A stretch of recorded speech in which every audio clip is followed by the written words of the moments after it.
Subscribe to Color Frames. వచ్చే ఏడాది జనవరిలో భారత్ ఇంగ్లాండ్ మధ్య 5 మ్యాచ్ల టీ20 3 వన్డేల సిరీస్ జరగనుంది. భారత్ ఇంగ్లాండ్ టీ20 సిరీస్లో భాగంగా జనవరి 22న చెన్నైలో తొలి మ్యాచ్ జరగాల్సి ఉంది. అయితే ఇప్పుడు దాని వేదిక మారింది. ఈ సిరీస్లోని తొలి 2 మ్యాచ్ల వేదికలను మార్చినట్లు భారత క్రికెట్ కంట్రోల్ బోర్డు తెలిపింది. కోల్కతా పోలీసుల విజ్ఞప్తి మేరకు ఈ మార్పు జరిగింది. బంగ్లాదేశ్తో జరగనున్న టీ20 మ్యాచ్ వేదికను కూడా బీసీసీఐ మార్చింది. వాస్తవానికి భారత్ ఇంగ్లాండ్ మధ్య టీ20 సిరీస్లో మొదటి మ్యాచ్ కోల్కతాలో మరియు రెండో మ్యాచ్ చెన్నైలో జరగాల్సి ఉంది. అయితే బీసీసీఐ ఇప్పుడు ఆ తేదీలను మార్చింది. చెన్నైలో తొలి టీ20 మ్యాచ్ జరగాల్సి ఉంది. ఇప్పుడు అక్కడ రెండో టీ20 మ్యాచ్ జరగనుంది. తొలి టీ20 మ్యాచ్కు కోల్కతా ఆతిథ్యం ఇవ్వనుంది. అయితే తేదీలో ఎలాంటి మార్పు లేదు.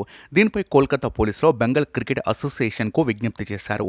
గణతంత్ర దినోత్సవాన్ని పురస్కరించుకొని కోల్కతా పోలీసులు సన్నాహాలు చేస్తున్నారు. దీంతో వేదికను మార్చాల్సి వచ్చింది. అదే సమయంలో భారత్ బంగ్లాదేశ్ మధ్య 3 మ్యాచ్ల టీ20 సిరీస్లో మొదటి మ్యాచ్ అక్టోబర్ 6న ధర్మశాలలో జరగాల్సి ఉంది. అయితే ఇక్కడ హిమాచల్ ప్రదేశ్ క్రికెట్ అసోసియేషన్ను అప్గ్రేడ్ చేసే పని జరుగుతోంది. దీంతో తొలి టీ20 మ్యాచ్ను గ్వాలియర్కు మార్చారు. గ్వాలియర్లోని శ్రీమంత్ మాధవీరావు సింధియా స్టేడియం సిద్ధంగా ఉంది. ఈ కొత్త స్టేడియంలో భారత్ బంగ్లాదేశ్ జట్లు తొలి టీ20లో తలపడతాయి. వీడియో మీకు నచ్చినట్లయితే ప్లీజ్ లైక్ చేయండి, షేర్ చేయండి, కామెంట్ చేయండి.